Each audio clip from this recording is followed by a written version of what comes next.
سيدنا محمد وعلى آله وأصحابه أجمعين.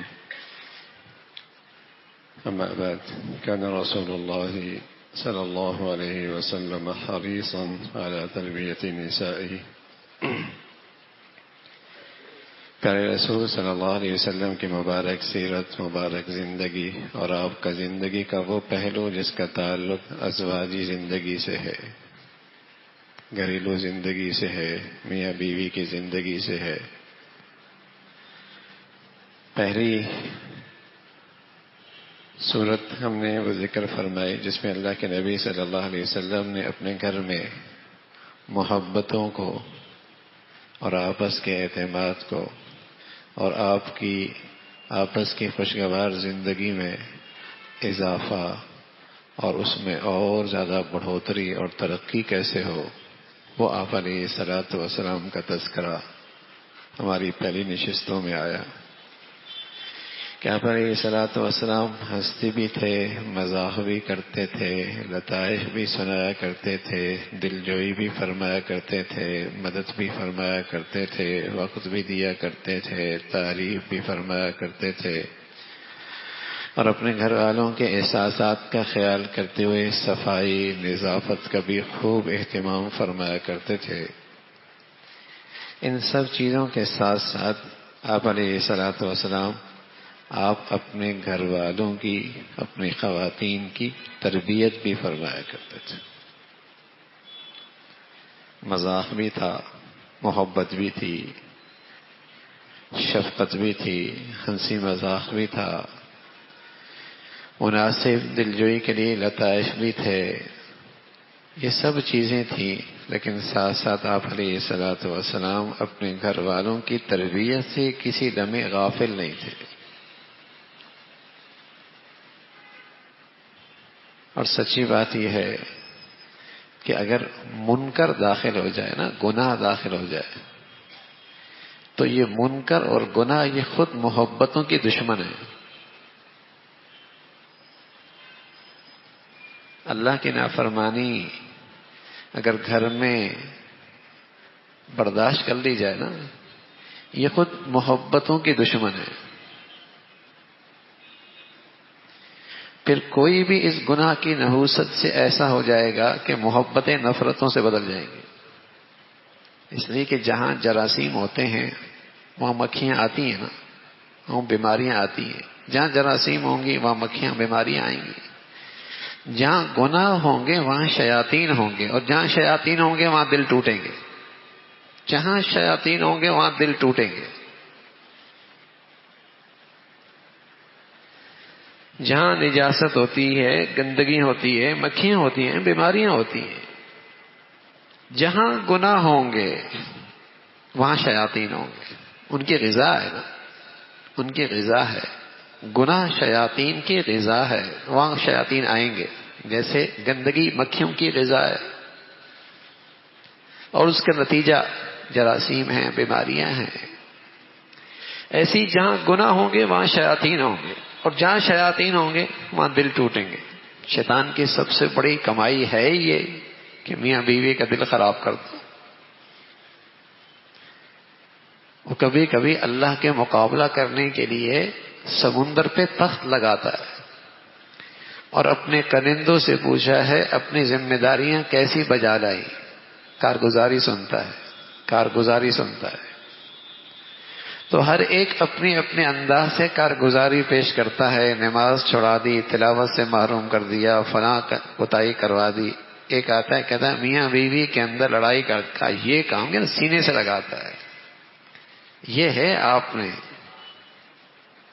یہ کام کیا تم نے، اس لیے کہ آپ نے صرف دو شخصوں میں لڑایا نہیں، دو خاندانوں کے درمیان گناہوں کی فیکٹری کھول دی. غیبت، بدگمانی، بدزبانی، بہتان.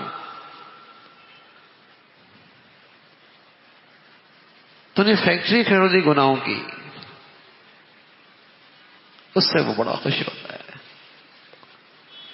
تو پیارے رسول صلی اللہ علیہ وسلم ان محبتوں کے ساتھ، ان پیار کے ساتھ، اس شفقت کے ساتھ، ان ہنسی مذاق کے ساتھ تربیت سے غافل نہیں ہوتے تھے. اور کیوں ہوتے؟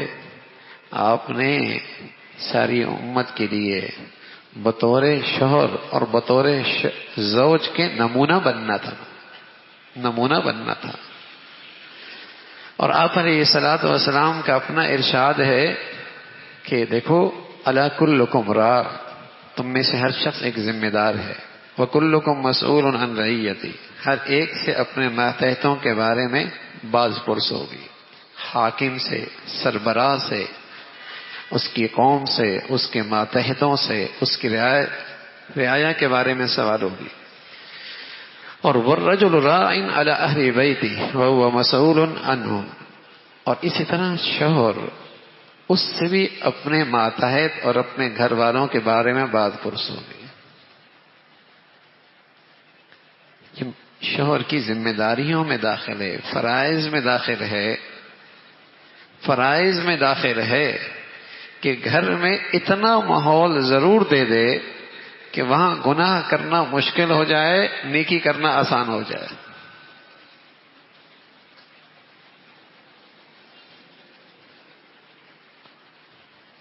حضرت عائشہ فرمانے لگیں رضی اللہ تعالیٰ عنہ، بے خیالی میں نے ایک پردہ لٹکایا اور اس پردے لٹکانے میں تصویر بنی تھی جاندار کی تصویر بنی تھی. اللہ کے نبی صلی اللہ علیہ وسلم سفر سے آئے، نظر پڑ گئی، اندر داخل نہیں ہوئے. فرمایا پہلے اسے چاک کرو، پہلے اسے پھاڑو.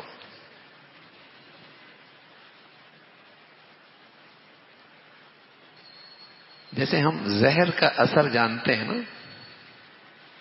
ہم آگ کی تاثیر جانتے ہیں نا، ہم سانپ اور بچھو کا زہر سے باخبر ہیں نا، اللہ کے نبی گناہ کا زہر جانتے تھے. اس کی کیا نحوست ہو سکتی ہے، اس لیے برداشت نہیں ہوتا. اور پہلے ہمارے گھروں کے اندر بھی یہ چیزیں نہیں تھیں. یعنی کہہ لے کوئی ایسا تصور نہیں تھا کہ ڈیسک پہ اور لانچ میں ننگی تصویروں کے میگزین پڑے ہوں. تصور نہیں تھا. اگر آپ 20 سال پہلے چاہیں، 30 سال پہلے تصور نہیں تھا.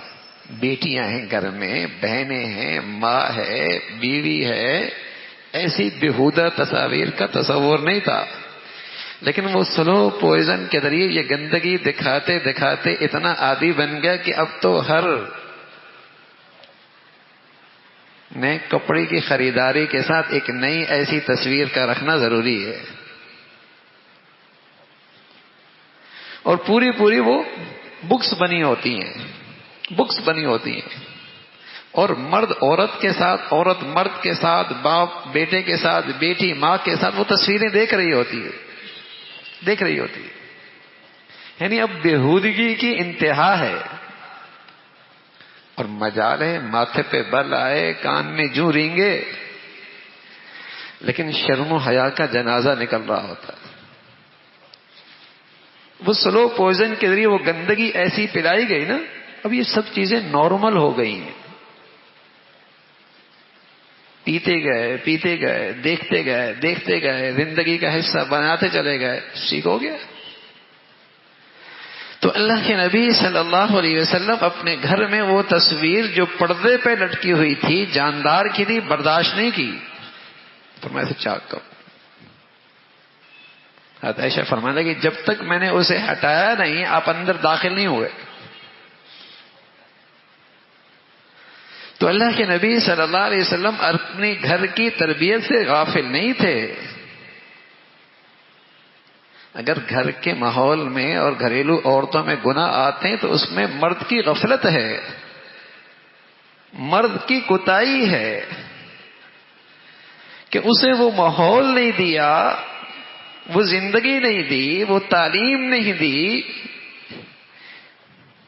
جس سے اس کے دل میں گناہوں کی نفرت پیدا ہو جائے، نیکی کا شوق پیدا ہو.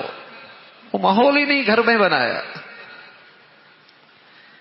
ایک دوسرے سے شکوہ شکایت تو ہوتی ہے، اس لیے نہیں ہوتی کہ اللہ کی نافرمانی کیوں ہو رہی ہے، نیکیوں میں اہتمام کیوں نہیں، اس لیے شکوہ شکایت نہیں. ساری شکوہ شکایت ذاتی. ذاتی خواہشات کی بنیاد پر ساری شکوے شکایت اس پہ ہوتی، اس لیے نہیں کہ تم تہجد میں نہیں اٹھی، یہ گناہ کیوں ہو گیا ہے، تم نے ہمیں تہجد میں اٹھایا نہیں، اس لیے شکوے شکایت نہیں ہوتے۔ اور اگر کوئی ایسا دینی شکوہ ہو بھی جائے تو اس کے پیچھے ہوتا وہی ذاتی عناد ہوتا ہے، لبادہ دین کا اوڑھ لیتے، غصہ کچھ اور ہوتا ہے، پیش کسی اور انداز میں کیا جاتا ہے۔ تو اللہ کے نبی صلی اللہ علیہ وسلم کی گھریلو زندگی میں کبھی ایسا نہیں ہوا کہ اپنی ذاتی خواہشات پر کبھی آواز بلند ہوئی، کبھی نہیں، بلکہ ایسے موقع پہ آپ نے گھر والوں کی آواز کی بلندی کو برداشت کیا۔ آپ کی آواز آہستہ تھی، گھر والوں کی آواز اونچی تھی۔ ابو بکر عمر رضی اللہ تعالیٰ کو جب یہ بات پتہ لگی کبھی کبھی آپ کی بیوی کی آواز آپ سے بھی بلند ہو جاتی ہے، تو آ کے اپنی بچی حفصہ سے پوچھا ایسا ہوتا ہے؟ کہاں ایسا ہوتا ہے؟ کہ پھر اللہ کے نبی کیا کرتے ہیں؟ فرمایا اللہ کے نبی صبر کرتے، تحمل برداشت کرتے۔ کبھی اپنی ذاتی خواہش اور اپنی ذاتی جذبہ اور اپنی چاہت اور اپنی خواہش پر مجال ہے آواز بلند ہوئی ہو، لیکن منکرات برداشت نہیں تھے، گناہ برداشت نہیں تھا۔ اور سچ بتاؤں، سچ بتا رہا ہوں میرے عزیزوں، جب میرے گھروں میں میاں بیوی کے اندر اللہ کا لحاظ زندہ رہے گا، اللہ میاں بیوی کے اندر بھی ایک دوسرے کا لحاظ پیدا کر دے گا۔ یہ پتھر پہ لکیر ہے۔ جب تک میرے گھر میں اور میاں بیوی میں اللہ کا لحاظ باقی رہے گا تو میاں بیوی کے اندر بھی ایک دوسرے کا لحاظ باقی رہے گا۔ سچ عرض کر رہا ہوں، جب تک باپ بیٹے میں اللہ کا لحاظ ہوگا کہ باپ بیٹے کی تربیت کر رہا ہے اللہ کا لحاظ کر کے، اللہ سے ڈرتا ہے، اس لحاظ سے بچے کو سمجھاتا ہے، تربیت کرتا ہے، تو بچے کے دل میں باپ کا لحاظ رہے گا دل میں۔ اور جب ان رشتوں میں اللہ کا لحاظ ختم ہو گیا تو ان کے آپس کا لحاظ بھی ختم ہو جاتا۔ جب انہوں نے اللہ کا لحاظ نہ رکھا تو اللہ نے پھر اس دنیا میں سزا دی کہ ان دونوں کے ایک دوسرے کے دل بھی ایک دوسرے کے لحاظ سے، عظمت اور احترام سے خالی ہو گئے، اس لیے کہ انہوں نے اللہ کا احترام نہیں کیا نا، اللہ کی عظمت کا خیال نہ رکھا نا، اللہ کی عظمت کا خیال نہ رکھا۔ سزا ملی کہ ان دونوں کے دل بھی ایک دوسرے کے احترام اور عظمت سے خالی ہو گئے۔ پہلے تو مل جل کے گناہ کرتے ہیں اور مل جل کے ایک دوسرے کی گناہوں میں معاون اور مددگار بنتے ہیں، گناہوں میں ایک دوسرے کی حوصلہ افزائی کرتے ہیں، اور جب اس کا ریئیکشن آتا ہے پھر سر پیٹتے ہیں۔ وہ تو آنا ہے، وہ تو پھر آنا ہے۔ جب اللہ نے کہا نیکیوں میں ایک دوسرے کا ساتھ دو، وہ تو نے کیا، تعاون کیا گناہوں میں، اس میں ایک دوسرے کا حوصلہ بڑھایا، ایک دوسرے کے ہاتھ پکڑا، ایک دوسرے کی مدد کی۔ تو جب گناہوں میں ایک دوسرے کا ساتھ دیا تو پھر اللہ نے دلوں میں ایک دوسرے کا لحاظ بھی نکال دیا، احترام بھی نکال دیا، عظمت بھی نکال دی۔ تو اللہ کے نبی صلی اللہ علیہ وسلم گھر میں منکر آ جائے، گناہ آ جائے، یہ برداشت نہیں ہوتا تھا۔ اور آپ علیہ الصلوۃ والسلام فرمایا کرتے تھے، دیکھو جیسے سربراہ قوم کا ذمہ دار ہے اور اس کا مسئول اور اس سے باز پرس ہونی ہے، اسی طرح شوہر بھی اپنے گھر والوں کے سلسلے میں ذمہ دار ہے، ان کے بارے میں اس سے باز پرس ہوگی، اس کے بارے میں باز پرس ہوگی، یہ اس کی ذمہ داریوں میں داخل ہے، اسے دین کا علم سکھائے، اس کی ذمہ داریوں میں داخل ہے، اسے نیکی کے راستے پہ لے کے آئے، اس کی ذمہ داریوں میں داخل ہے، اسے نیکی کا ماحول دے، اس کی ذمہ داریوں میں داخل ہے، جس سے اس کے دل میں نیکیوں کا ذوق شوق پیدا ہو، گناہوں سے گھن اور نفرت پیدا ہو جائے، یہ اس کی ذمہ داریوں میں داخل ہے۔ اللہ کے نبی صلی اللہ علیہ وسلم، میں عرض کر رہا ہوں، یہ بھی دین ہے۔ آپ کی یہ ازواجی زندگی، میاں بیوی کا جو رشتہ ہے، اس کے اندر بھی دین زندہ کرنا ہے۔ شوہر کو اپنی یہ ذمہ داریاں بھی پوری کرنی ہیں۔ تو آپ علیہ الصلوۃ والسلام کیا کرتے تھے؟ حضرت ام سلمہ فرمانے لگی جو اللہ کے نبی کی بیوی ہیں، فرمایا ایک رات اللہ کے نبی صلی اللہ علیہ وسلم اچانک اٹھ کھڑے ہوئے اور پھر مر گئے سبحان اللہ سبحان اللہ سبحان اللہ، اللہ نے اس رات میں خزانوں نیکیوں کے کتنے خزانے اتارے ہیں اور کتنے فتنے بھی اس رات میں اترے ہیں۔ اور پھر فرمایا پھر کون ہے جو اپنی ازواج کو رات کی عبادت کے لیے کھڑا کرے گا؟ پھر اللہ کے نبی صلی اللہ علیہ وسلم فرمانے لگے رب کاسیات فی الدنیا عاریات فی الآخرہ، کتنی ایسی ہیں جو عورتیں دنیا میں لباس پہنی ہوئی ہوں گی لیکن آخرت میں لباس سے خالی ہوں گی۔ نیکیوں کا لباس دنیا میں نہ پہنا، اللہ اسے کل قیامت میں جسم کا لباس بھی نہیں پہنائے گا۔ دنیا میں نیکیوں کا لباس نہیں پہنا، تقوی کا لباس نہیں پہنا، پرہیزگاری کا لباس نہیں پہنا، تو کل قیامت میں اللہ اسے جسم کے لباس سے بھی محروم کر دیں گے، جہنم کی سزا۔ فرمایا کتنی عورتیں دنیا میں لباس والی ہوتی ہیں لیکن آخرت میں بے لباس ہوں گی۔ تو آپ علیہ الصلوۃ والسلام نے اس رات میں دیکھا، نبی ہیں، کہ اس رات میں اوپر سے بہت سارے فتنے اترے ہیں اور اللہ نے نیکیوں کا بہت سارا خزانہ اتارا ہے۔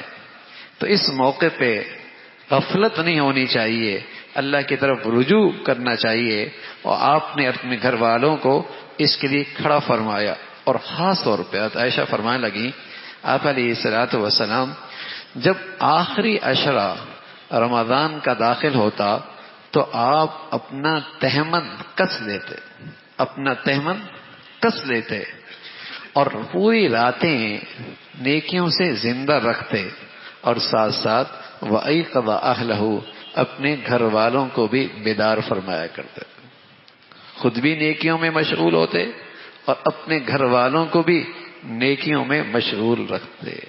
آخری عشرہ اس میں اپنا تیمن کس لیتے اور رات بھر عبادت میں لگے رہتے اور اپنے گھر والوں کو بھی اس سعادت سے محروم نہ ہونے دیتے، انہیں بھی اٹھاتے۔ اللہ کے نبی صلی اللہ علیہ وسلم نے صدیوں سال پہلے ایک بات فرمائی رمضان کے بارے میں، فرمایا رب قائم لیس لہ من قیامہ الا السحر، کتنی ایسے ہوں گے جو رمضان میں شب بیدار ہوں گے، رمضان کی راتوں میں جاگ رہے ہوں گے۔ رب قائم لیس لہ من قیامہ الا السحر، انہیں سوائے تھکاوٹ کے رمضان کی راتوں میں اٹھنے سے اور کچھ حاصل نہیں ہوگا۔ یہ اللہ کے نبی نے اس زمانے میں فرمایا جس زمانے میں مسلمانوں کے معاشرے اور سوسائٹی میں چائے خانے نہیں ہوا کرتے تھے اور سڑکوں پہ کرکٹ نہیں ہوا کرتے تھے، لاہو لعب کے تماشے نہیں ہوتے تھے۔ یہ اس وقت اللہ کے نبی صلی اللہ علیہ وسلم نے فرمائی، اور آج رمضان کی راتوں میں دیکھیں نا چائے خانے آباد ہیں، مسجدیں خالی ہوتی، چائے خانے بھرے پڑے ہوں گے، سڑکوں پہ مسلمانوں کے نوجوان ان راتوں کے اندر بھی اسی غفلت کے ساتھ راتیں گزار رہے ہیں، اسی غفلت کے ساتھ۔ صدیوں پہلے اللہ کے نبی نے یہ بات فرمائی رب قائم لیس لہ من قیامہ الا السحر، کہ رمضان کی راتوں میں یہ شب بیدار ہوں گے، سوئیں گے نہیں، جاگ رہے ہوں گے، پوری پوری رات جاگ رہے ہوں گے، لیکن انہیں اس رات کے جاگنے میں سوائے بیداری کے اور تھکاوٹ کے اور کچھ حاصل نہیں ہوگا۔ گپ شپ میں رات گزر رہی ہوگی، لہو لعب میں راتیں گزر رہی ہوں گی، محفلوں میں راتیں چائے خانوں پہ گزر رہی ہوں گی، مسجدیں خالی ہوں، مسجدیں خالی ہوں۔ صدیوں سال جو پہلے بتائی آج نبوت کی آنکھ سے وہ نظر آ رہا ہے، جو نبوت کی آنکھ سے اللہ کے نبی نے دیکھا۔ تو رسول کریم صلی اللہ علیہ وسلم آخری عشرے کی راتوں میں خاص طور پہ نہ صرف خود بیدار ہوتے، اپنے گھر والوں کو بھی اس عبادت کے لیے کھڑا کرتے اور انہیں بھی بیدار کرتے۔ اور رسول کریم صلی اللہ علیہ وسلم کی اہلیہ فرمانے لگے عائشہ یہ تو رمضان کا خاص اہتمام ہوتا تھا، لیکن عام دنوں میں پورے سال مجھے وتر کے لیے اٹھایا کرتے تھے اور فرمایا کرتے تھے عائشہ اوتری قومی فاوتری یا عائشہ کھڑے ہو جاؤ وتر پڑھ لو. یعنی بہتر یہ ہے، سنت یہ ہے، بڑھیا بات یہ ہے کہ وتر سحری کے وقت ہو. تو پورے سال مجھے وتر کے لیے اٹھایا کرتے تھے. ظاہر ہے آپ علیہ الصلوۃ والسلام کا تو سارے سال تہجد کا معمول تھا، لیکن آپ وتر کے خیال سے اٹھاتے تھے کہ نفل پڑھ لیں ٹھیک ہے، لیکن وتر اس ٹائم پڑھ لیں گی تب بھی اس وقت کی جو روحانیت ہے اور اس وقت کی جو مبارک گھڑیاں ہیں اور اس وقت جو اللہ رب العزت کی طرف سے ایک آواز اور ندا آ رہی ہوتی ہے اس سے گھر والے محروم نہ ہوں، تو اس وقت اٹھا لیا کرتے تھے. تو بھائی اللہ کے نبی کے گھر کا یہ ماحول ہوا کرتا تھا. گھریلو زندگی مسلمانوں کی کچھ اس سے میل جول کھاتی ہو، کوئی اس سے میل جول کھاتی ہو. پھر ایک مرتبہ ایسا ہوا، بڑا اہتمام فرماتے تھے کہ کسی عمل میں کوئی اور جذبہ نہ آئے، نفسانی جذبہ نہ آئے، کوئی اور خواہش نہ آئے، ہر عمل میں اخلاص ہو. آخری عشرہ قریب تھا، آپ علیہ الصلوۃ والسلام کا مسجد نبوی میں خیمے لگ گیا اعتکاف کے لیے. اب جب خیمہ لگا تو عائشہ رضی اللہ تعالیٰ نے اجازت چاہی، یا رسول اللہ، کیونکہ گھر ساتھ ہی تھا، مسجد کے بالکل ساتھ ہی تھا. تو فرمایا یا رسول اللہ میں بھی اعتکاف کرتی ہوں، تو آپ کے خیمے کے اندر ایک چھوٹا سا قبہ بنا دیا، اندر بیٹھنے کے لیے قبہ بنا دیا.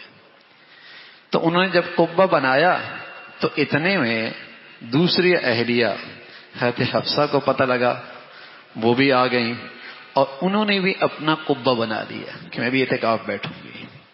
اتنے میں تیسری آ گئیں حضرت زینب، انہوں نے کہا میں بھی اعتکاف بیٹھوں گی.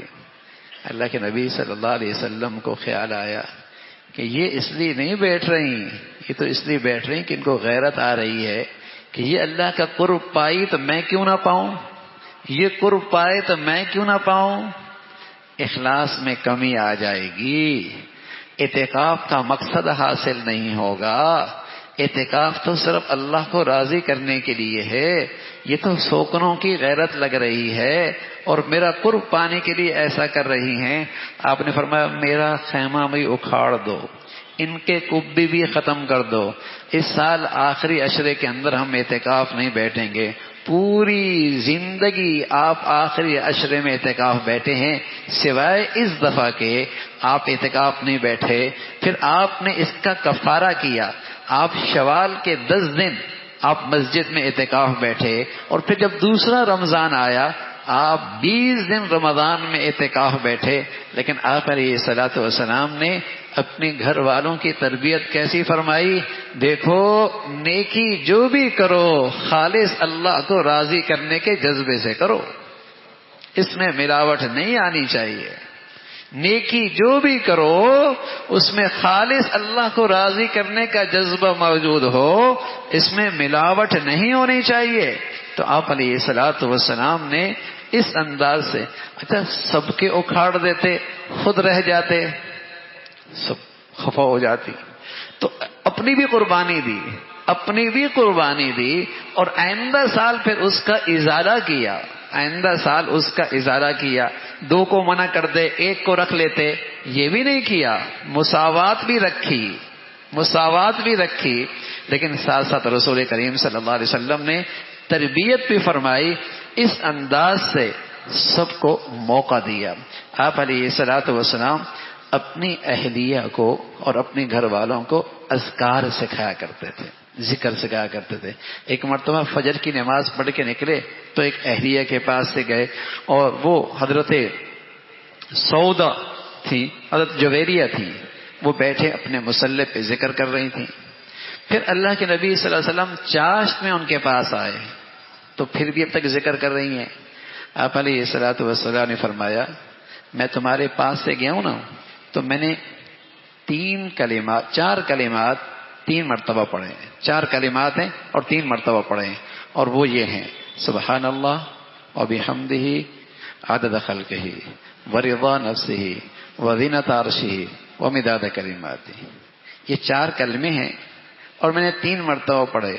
دیکھو تم صبح سے لگی ہو چاش تک، جتنا تم نے ذکر کیا ہے نا، یہ 3 مرتبہ 4 کلمات پڑھ لو، تمہارے سارے ذکر کے برابر ہو جائے گا.